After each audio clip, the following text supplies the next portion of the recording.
Now on 8 News Now Weekend Edition, the Nevada State Assembly passes a bill holding police officers more accountable.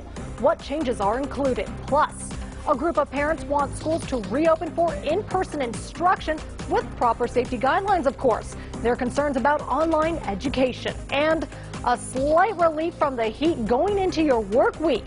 8 News Now Weekend Edition starts right now.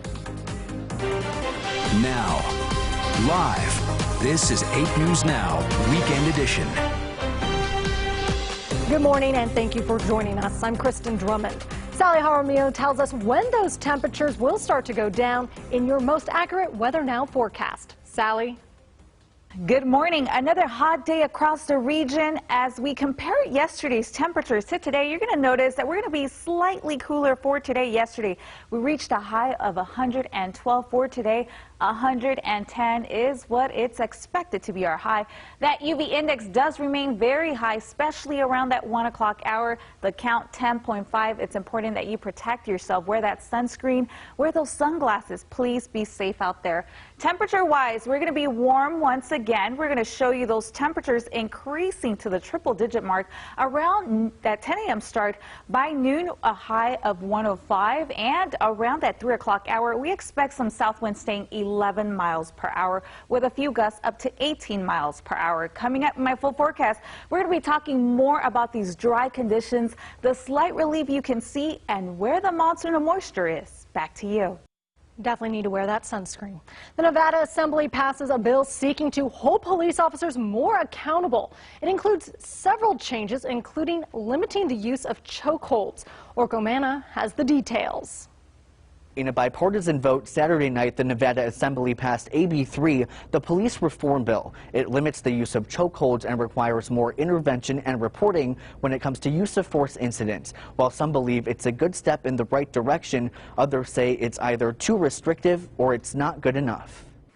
There are 38 ayes, 4 nays. Nevada legislators prioritizing police reform. AB 3 effectively bans officers from using chokeholds, although lawmakers clarified there are exceptions for self-defense. I don't want to give the impression that a chokehold could never be used. Other key parts of the bill include requiring an officer to intervene if another officer uses unjustified physical force and requiring that action to be reported, mandating drug and alcohol testing on officers who are involved in shootings, and allowing the public to record law enforcement activity. Assembly Bill 3 in front of you is the embodiment of what we can do better in the state of Nevada, because if we aren't moving forward, we're standing still, which means we are falling behind. Metro Police in support of the bill. As an agency, we're always looking to improve our policy and do what's best practices across the country. Others in law enforcement in opposition. Why is it that suspects that die in police custody always end up on the ground prior to their death? The answer is simple. They resisted arrest. Some criminal justice advocates saying the bill only covers the bare minimum. I could be for this bill, but unfortunately it is not strong enough. AB 3 was discussed in the Senate as well, but some had problems with the process. It takes a long time to really get a good bill worked out. This is being rushed. The bill passed through the Senate Committee of the Whole and will now go to the full Senate for a vote. Reporting in the newsroom, Orko Manna, 8 News Now. Henderson police are investigating an officer-involved shooting. It happened at around 4:30 yesterday morning near 215 and Water Street. Officers responding to a call about a man with a butcher knife. They found the man outside of a home holding the knife to his throat. Officers say the man walked towards them with the knife while they were trying to de-escalate the situation. They say they used a taser on him, but it didn't work, so they opened fire. The man is recovering at the hospital. No officers were hurt. And one person is dead, as well as another is recovering after a shooting. It happened at around 3 yesterday morning near East Sahara and Sloan. Metro found a man with gunshot wounds inside a home that was being out for a party. He was pronounced dead at the scene. Detectives say an injured man took himself to UMC. Anyone with any information on this incident is asked to call Crime Stoppers, where you can remain anonymous.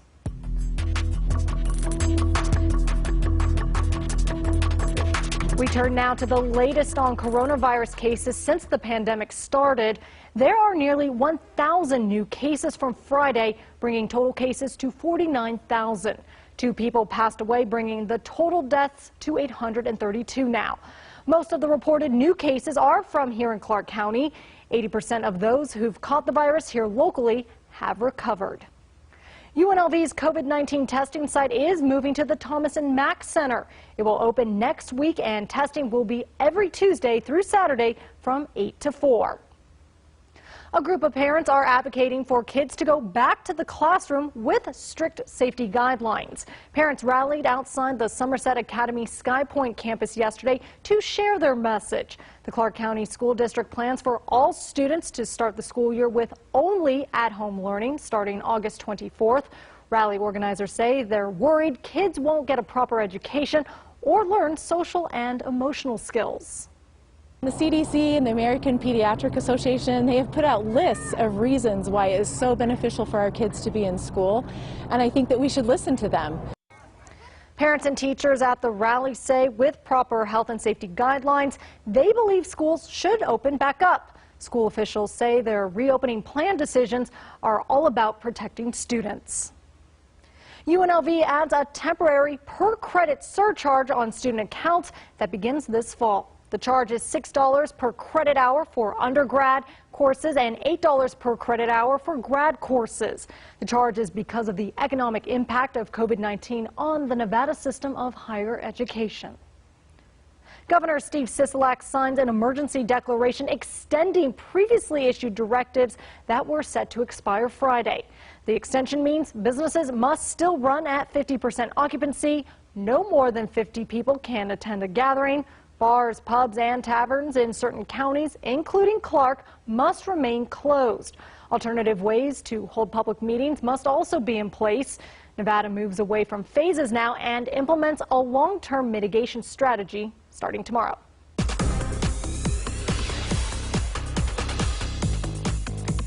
It's 5:35 in the morning, which means airport access from westbound is reopening now. Crews have been cleaning the area overnight after a tanker spilled last week.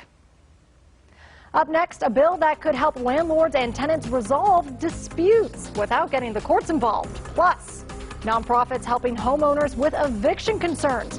What help they're offering up next.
with essential oil. You're watching the Valley's news leader with Bianca Holman, Sally Jaramillo, and John Treach. This is 8 News Now, Weekend Edition. Nevada lawmakers are discussing a bill related to the eviction moratorium, which may help landlords and tenants resolve disputes. The Alternative Dispute Resolution Program would allow both parties to resolve problems on their own without direct involvement from the courts. The eviction moratorium will be lifted next month. Nevada Supreme Court Justice James Hardesty, who presented the bill, says courts will be unable to deal with the high number of eviction cases. The eviction problem facing this state presents enormous hardships for landlords as well as their tenants. And this is a step that we hope the court system can initiate to try to mitigate those hardships. Legal Aid of Southern Nevada says they've been getting hundreds of calls from people worried about getting evicted. Courts will have 30 days to put the Alternative Dispute Resolution Program in place if the bill passes. There would be a stay on eviction proceedings during that time. The eviction moratorium being lifted could cause a lot of problems for many people. Kate Houston Reports tells us about a local nonprofit offering homeowners help during this time. Nevada Help Group is offering homeowners some assistance as they navigate the foreclosure process. The nonprofit tells me the number of foreclosures statewide could double, if not triple, once the moratorium is lifted. The folks that misunderstood what it meant to take a forbearance on their payments and then all of a sudden they get several payments accelerated. If they couldn't make 1 month, what does it look like to make several? Nevada Help Group is preparing for the buildup of potential foreclosures due to the economic fallout from COVID-19. It's going to fall on the little guy, the middle class hard worker that's trying to, pay for their home. They want homeowners to know what options are available, no matter the situation. Even if they happen to be upside down on their property, we've gotten really good at doing short sales. Maybe they have a death in the family.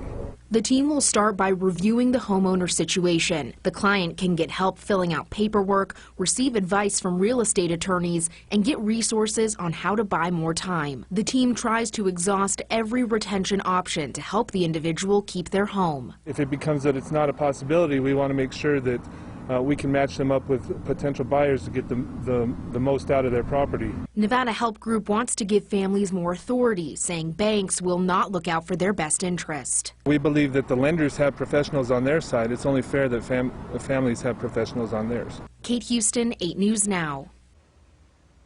Nevada Help Group offers these services in English and in Spanish. You can find more information on the nonprofit on 8newsnow.com. Well, coming up in sports, the Las Vegas Lights play their home opener without fans. We'll have highlights and hear from the players about the new normal. Plus, very hot and dry conditions dominated the month of July in Vegas, resulting in the 7th warmest July on record. Plus, how the rest of the week is shaping up in your most accurate forecast. Stay with us.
Uh-oh, better get Mako. Now, live, this is 8 News Now, Weekend Edition. And as the heat continues for today, we do want to give you some tips to beat the heat. Want to remind you that if you're suffering from air conditioning problems, want to close those blinds, close those computer laptops. That will keep your house cool. Also want to remind you to think of your pets. Please think of your children as well and everybody you love. When the temperature is 106, that sidewalk feels like it's 155 degrees for your furry friends.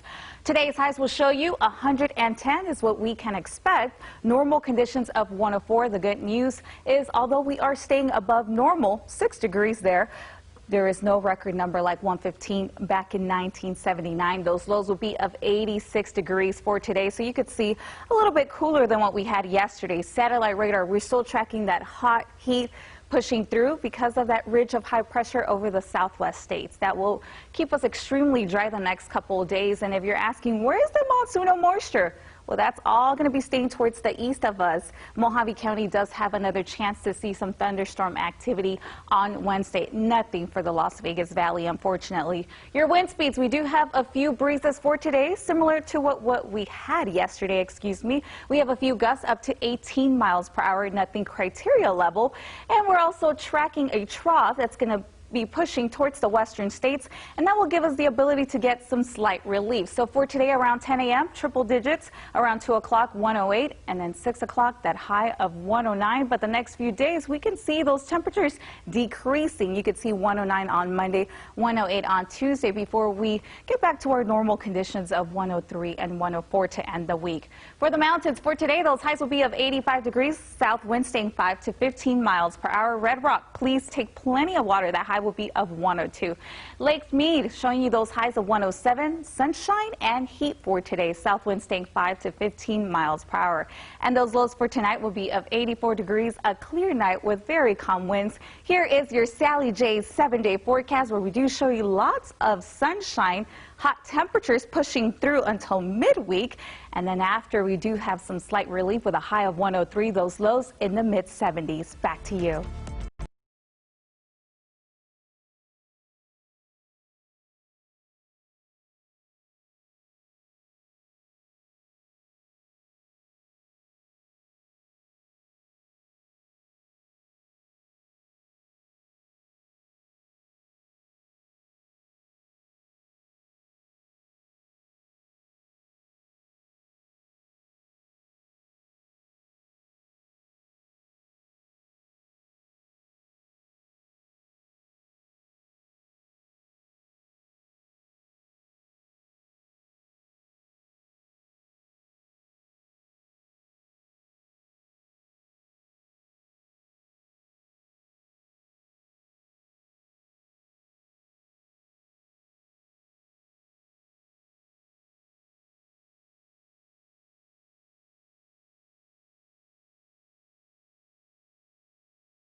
Whatever happens, no big deal. Resolve.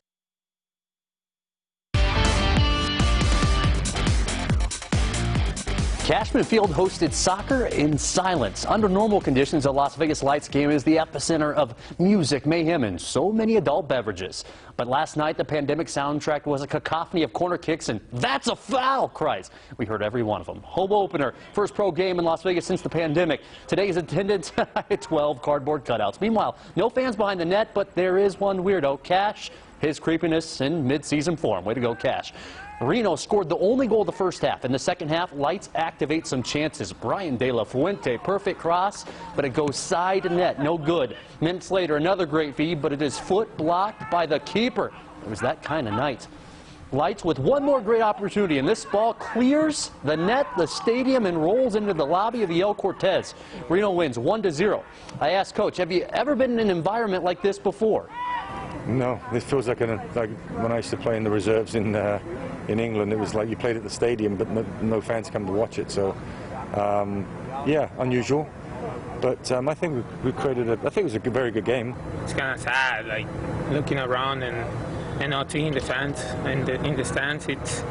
It's kind of hard to get used to it, but hey, you know, we're doing what we love. And you're used to all the fans, and especially home, you know, you have that energy, you know, so it really takes away when there's nothing like that. So it's kind of a level playing field, but I think we had the heat to our advantage. You saw we started working them towards the end, but, you know, we just didn't execute.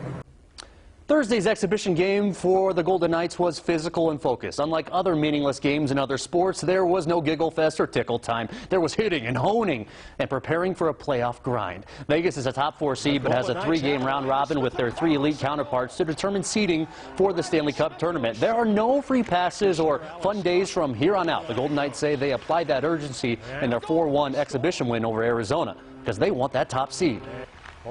You definitely want the results too. You don't want you fight during the regular season for the top seed so you can play the bottom seeds and hope that it's a little bit easier series on you. And so I think going into these, I know a lot of people have been talking about, you know, it's going to be like a feeling out, just kind of tune-up games. I don't think we're treating it like that at all. I think we want to win all 3 of these games and get the top seed so we can, you know, you're not going to coast past any of these teams, but you definitely want the lower seeds. And I know what you're thinking. What am I supposed to do if I'm stuck in quarantine with a 40-inch vertical leap and a dog with a titanium nose? Throw bangers! Dirk Nowitzki, the German Shepherd in the house. He's a service dog, currently in a contract dispute for more bacon treats. Dirk the dog is definitely a high-energy player. He feels rewarded by head scratches and needs affirmation. But so do I. Have a great morning.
together.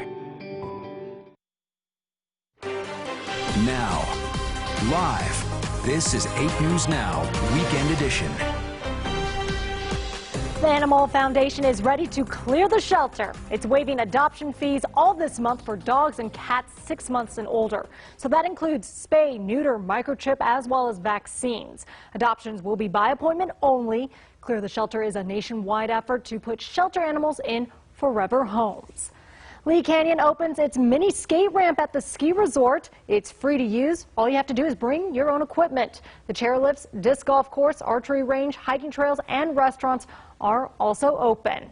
And the Golden Knights start their quest for the Stanley Cup tomorrow, and we want to see you show off your love for the team. Send us pictures, videos, signs, face paintings, and other Knights tributes to pics@8newsnow.com or post them to our 8 News Now Facebook page.